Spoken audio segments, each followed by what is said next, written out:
হঠাৎ বাসায় মেহমান অথবা বাচ্চাদের টিফিন, ঘরে থাকা এক প্যাকেট নুডলসই হতে পারে সমাধান। আজকে আমরা দেখাবো নুডলসের চপ কিভাবে বানাতে হয়। প্রথমে আমরা গরম পানিতে এক প্যাকেট নুডলস সিদ্ধ করে নিব। সিদ্ধ হয়ে গেছে আমাদের নুডলস।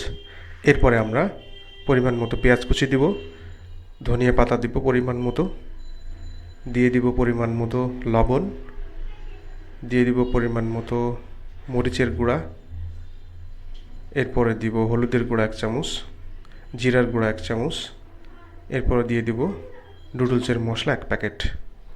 এই পর্যায়ে আমরা মশলাটা খুব ভালোভাবে মিশিয়ে নিব।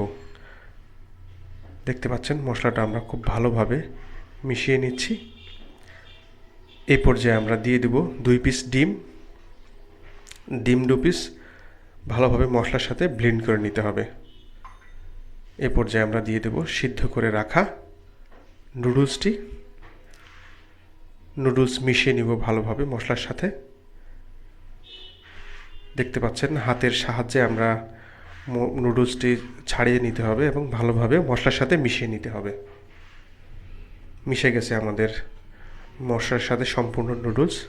এ পর্যায়ে আমরা দিয়ে দিব 2 চামচ পরিমাণ ময়দা, যাতে করে আঠালো এবং পিছলা ভাব না থাকে। গরম তেলে আমরা ছেড়ে দেব আমাদের চপ। দেখতে পাচ্ছেন আমরা চপ ছেড়ে দিচ্ছি গরম তেলের মধ্যে, ভাজি হচ্ছে।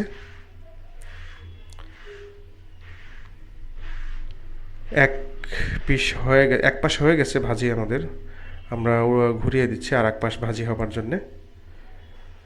দেখতে পাচ্ছেন এক পাশ ভাজি হয়ে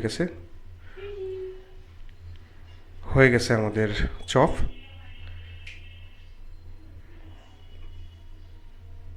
বাসায় থাকা এক প্যাকেট নুডলসই হতে পারে আপনার সমাধান। আমরা দেখাতে চেষ্টা করলাম খুব সহজে বাসায় থাকা এক প্যাকেট নুডলস দিয়ে কীভাবে নুডলসের চপ বানাতে হয়। আমাদের এই ভিডিওটি দেখার জন্য ধন্যবাদ। বাংলার হেসেল ঘরের সাথে থাকবেন সব সময়।